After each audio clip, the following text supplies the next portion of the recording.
जय गुरुदेव। भक्तांबर स्तोत्र की आज 32 यानी 32वीं गाथा है। इस 32वीं गाथा का प्रयोग आप समझ लें।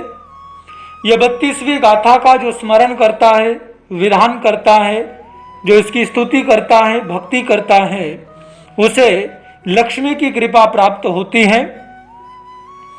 फाइनेंशियल प्रॉब्लम से उसे बहुत ज़्यादा गुजरना नहीं पड़ता, और अगर वो फाइनेंशियल प्रॉब्लम से गुजर रहा हो तो उसे बाहर निकलने का कोई ना कोई रास्ता दिखाई दे जाता है, रास्ता मिल सकता है। यह गाथा व्यापार में सफलता यानी बिजनेस में सक्सेस दिलाती हैं। अगर आप पूरे सही ढंग से, सही तरीके से, इंटरेस्ट के साथ हार्ड वर्क और स्मार्ट वर्क का कॉम्बिनेशन लेकर के आपका अगर गोल क्लियर है और आप बिजनेस करने चल पड़े हैं तो ये आपको बिजनेस में सक्सेस दिलाएगा, आपके गोल को प्राप्त करने में आपकी सहायता प्रदान करेगा। इसका स्मरण करने से ही आपके दिमाग में ऐसे ऐसे आइडियाज आएंगे, ऐसे ऐसे तौर तरीके आएंगे कि आप उस बिजनेस को एक नई ऊंचाई दे पाएंगे, उस बिजनेस को अच्छे से चला पाएंगे, उस बिजनेस को चलाने में ज़्यादा मुसीबतों का सामना आपको शायद ना करना पड़े। इसी के साथ ये गाथा जो इन्वेस्टमेंट के थ्रू अपनी सोर्स ऑफ इनकम बनाते हैं, जो इन्वेस्टमेंट करते हो, उनके लिए ये गाथा बहुत ही अच्छी है। वो अगर 21 दिनों का विधान करे और उसके बाद इसका स्मरण करते रहे, इसे प्रतिदिन 27 बार पढ़ते रहे, तो ये गाथा उनके लिए बहुत लकी साबित होगी।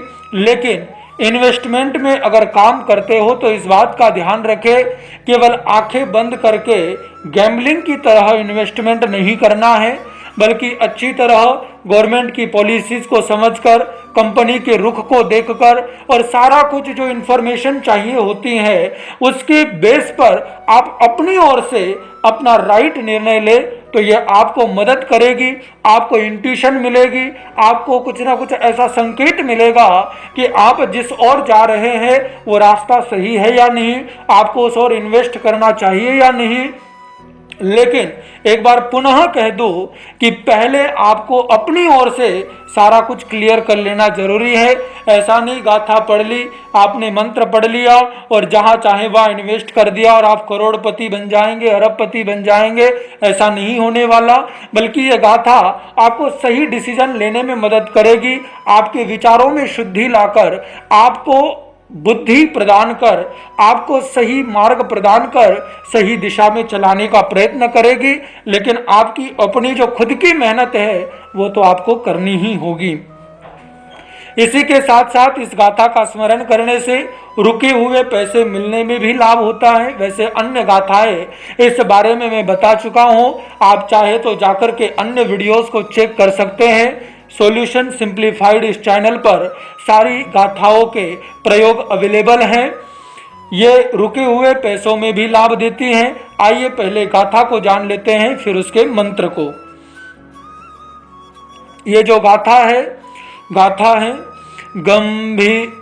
गंभीरतार रव पूरित दिग्विभाग, त्रैलोक्य लोक शुभ संगम भूति दक्षा, सद्धर्म राज जय घोषण घोषकासन, खेदुन्दुभे ध्वनति ते यश प्रवादी।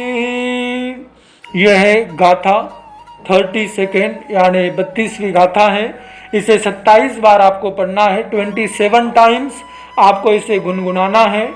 इससे पूर्व जो जाप मंत्र आपको करना है, ओम नमो राम रीम रोम रोम रह, सर्व दोष निवारणम कुरु कुरु स्वाहा, सर्व सिद्धिम वृद्धिम वांछाम पूर्णम कुरु कुरु स्वाहा। ये जाप मंत्र है, इसकी एक माला करनी है 108 टाइम्स।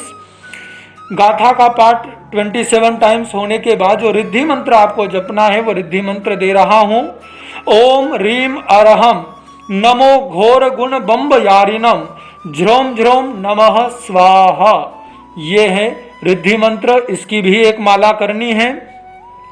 पूरा 21 दिनों का विधान रहेगा। किसी भी साधना विधान को करते हुए इस बात का विशेषकर ध्यान रहे कि आप पहले शक्ति साधना करें।